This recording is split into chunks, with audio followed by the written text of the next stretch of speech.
सभी को नमस्कार। हिंदी संस्कृत भाषा के प्रचार प्रसार के लिए ये आपके लिए हिंदी पेडागोजी, हिंदी शिक्षण शास्त्र की वीडियोस बिल्कुल फ्री ऑफ कॉस्ट उपलब्ध कराई जा रही है। तो आज हम 6-7 पॉइंट हमने पहली वीडियो में लगभग 10 पॉइंट पढ़े थे शिक्षण शास्त्र से लेकर के। आज हम फिर अगले 5-6 पॉइंट को मैं आपको क्लियर करूँगा। बस आपको एक ध्यान रखना है कि वीडियो लास्ट तक देखें। ऐसा नहीं है कि आप हल्के में लेकर के उसको छोड़ दें, ठीक है ना। आपको बहुत कुछ ज्ञान के रूप में देने की कोशिश करूँगा। अगला पॉइंट आज है हमारा, गलतियाँ अधिगम का हिस्सा होती हैं। बिल्कुल, बच्चा गलतियाँ करता है तो क्या आप उसको डांटोगे? नहीं, आपने डांटना नहीं है, अपितु उसको सहज भाव से लेना है। गलतियां अधिगम का हिस्सा है, गलतियां बच्चा करेगा, वो ये स्वाभाविक है, नेचुरल है। इसमें कोई वैसी बात नहीं है कि आप बच्चे को डांटने लग जाओ आपने गलतियां क्यों की। फिर इसका आपको फैक्ट बताता हूँ। गलतियों से बच्चा ज़्यादा सीखता है, सही चीज़ से कम सीखता है। कैसे?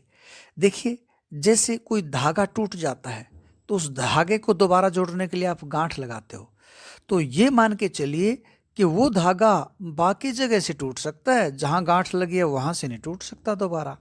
ठीक गलतियाँ भी उसी प्रकार होती है।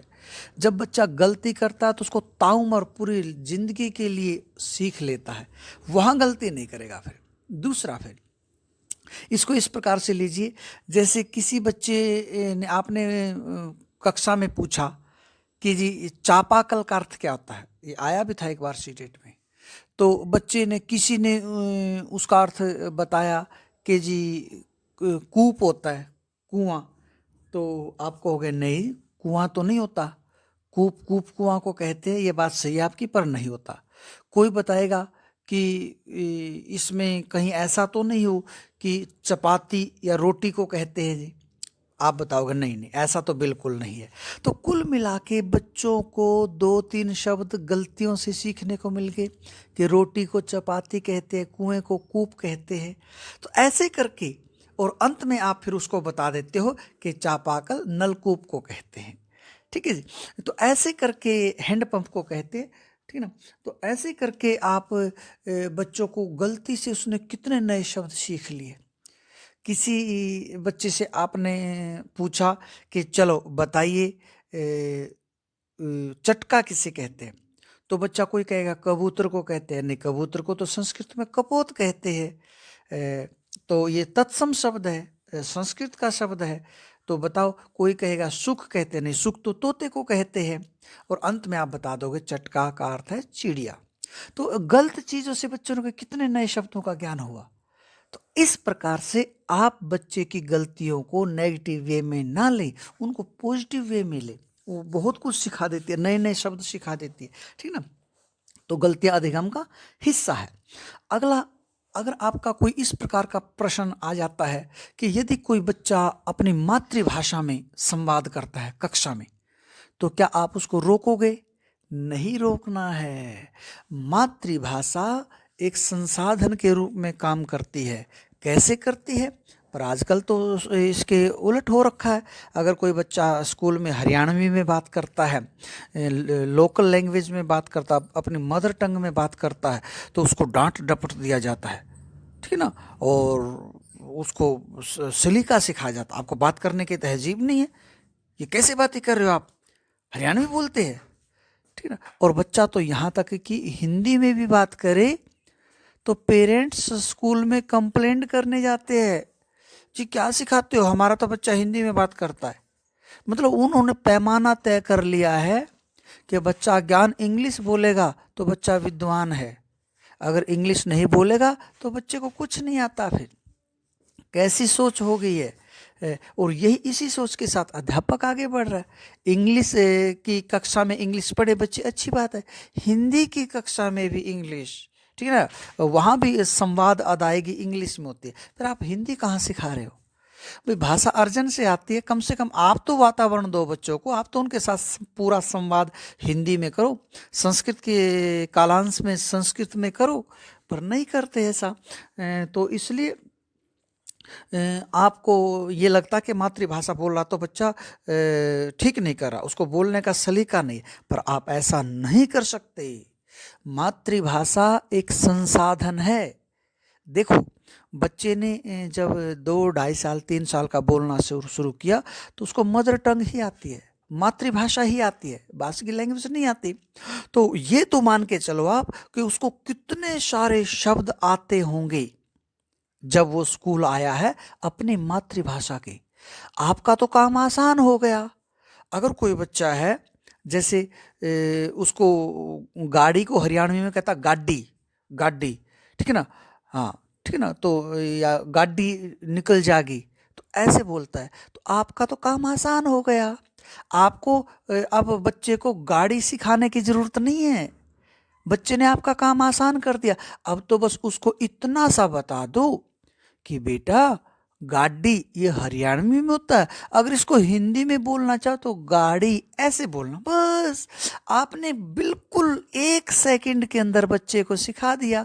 और सिखा क्या दिया, बच्चा तो सीखा हुआ था मातृभाषा में, तो उसकी मातृभाषा को आपने संसाधन के रूप में प्रयुक्त कर लिया और उसको बता दिया गाड़ी नहीं होती, रेलगाड़ी नहीं होती, ये होता है रेलगाड़ी, हिंदी में ऐसे बोलते हैं। तो ऐसे देखो, नहीं तो आपको गाड़ी शब्द को शुरू से सिखाना पड़ता, 20 बार उच्चारण कराते, तब भी क्या पता बच्चा गलती कर देता, पर उसने तो एक ही बार में सीख लिया। तो ऐसे करके मातृभाषा को सम्मान देना चाहिए। बच्चा अपनी मातृभाषा में बात रख रहा है, अच्छा कम से कम उसको कम्युनिकेशन करना आता है, ये तो आपको नहीं सिखाना पड़ा।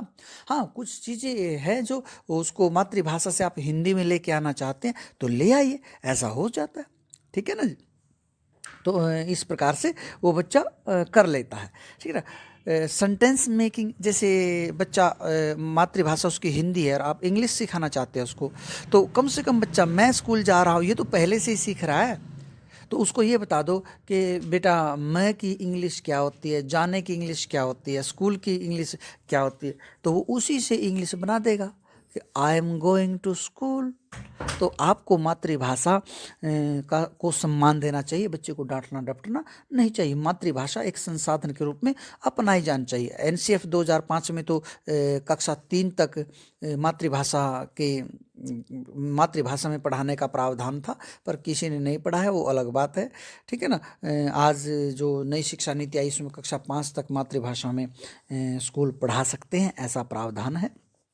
तो मातृभाषा को एक संसाधन के रूप में अपनाया जाना चाहिए। आगे, विद्यालय आकर वे उच्च स्तरीय संवाद सीखते हैं। अब किसी ने प्रश्न पूछ लिया कि जब बच्चा हिंदी भाषा को जानता है, फिर विद्यालय में आके वो हिंदी क्या सीखता है, उसको फराटेदार हिंदी आती है, वो उच्च स्तरीय संवाद सीखता है, ठीक है ना।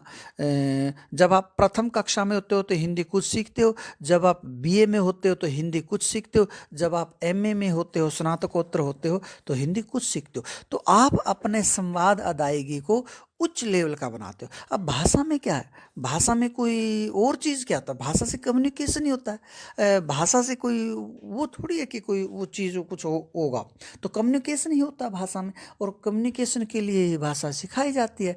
तो अपना कम्युनिकेशन, अपना संवाद अदायगी और उच्च से उच्चतर बनाए, तो इसके लिए बच्चा स्कूल आता है, ठीक है ना। हमारे दिमाग में कई बार है ना कॉन्सेप्ट क्लियर नहीं होता, पता है बातों का, पर माइंड कहीं कहीं घूमता रहता है, तो उसमें ऐसा लगता है पता नहीं क्या आंसर होगा इसका। ऐसा नहीं, भाषा केवल और केवल संवाद अदायगी का साधन है, विचार आदान प्रदान करने का साधन है, उसी में आपको कुशलता लानी है, ठीक है जी। अन्य विषयों की कक्षाओं में भी भाषा पढ़ाई जाती है। अगला पॉइंट देखो, मैं पॉइंट भी आपको रिटन में दे रहा हूँ, तो इनको भी आप नोट कर सकते हो। क्या अन्य विषयों की कक्षा में भी भाषा पढ़ाई जाती है?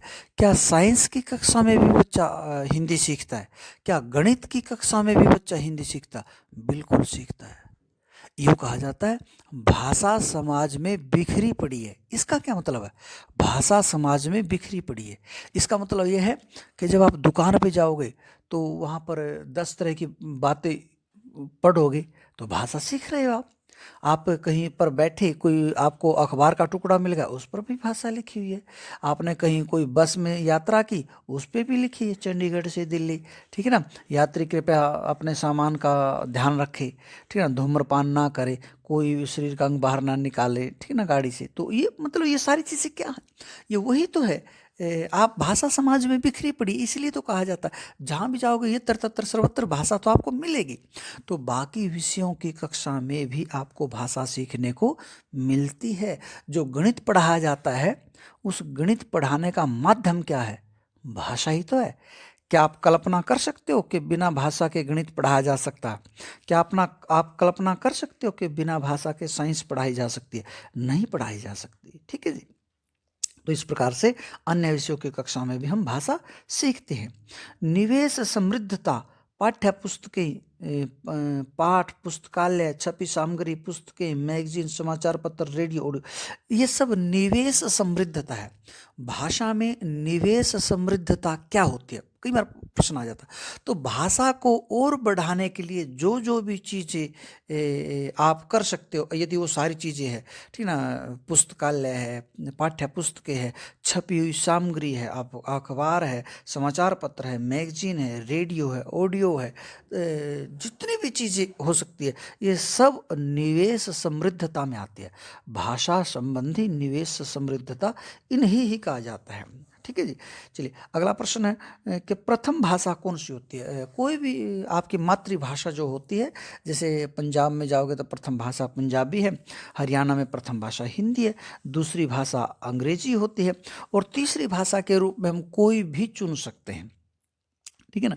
तो कई राज्यों में, जैसे हरियाणा में दूसरी भाषा का दर्जा पंजाबी को दिया हुआ है, ऐसे करके भाषा को दर्जा भी दे देते हैं, ठीक ना। पर जब आप पाठ्यक्रम में आओगे, चीज़ें पढ़ोगे, तो आप यही पढ़ोगे, प्रथम भाषा वहाँ की मातृभाषा, ठीक है ना, दूसरी भाषा वहाँ की अंग्रेजी भाषा, और तीसरी भाषा कोई भी हो सकती है उसके अतिरिक्त, ठीक ना, संस्कृत है, उर्दू है, पंजाबी है, जो भी आप तीसरी भाषा के रूप में लोगे, यानी कि वो आपकी मातृभाषा नहीं है, तो अंग्रेजी को छोड़ के फिर वो तीसरी भाषा में ही जाएगी। तो इस प्रकार से मैं छोटे छोटे प्रयास आपके लिए करता रहूँगा, और आप धीरे धीरे करके देखोगे कि ये चीज़ें मैं आपको अच्छे रूप में पढ़ा पाऊँ, ऐसा पूर्ण प्रयास करूँगा। और आप इसको ज़्यादा से ज़्यादा शेयर करें, सभी को लाभान्वित कराएं, और चैनल को सब्सक्राइब प्लीज़ ज़रूर कर ले, औरों से भी कराएं। और ये हम धीरे धीरे करके पूरे वीडियो में इसके बनाऊँगा और इससे लाभान्वित आपको कराऊँगा। बहुत बहुत धन्यवाद।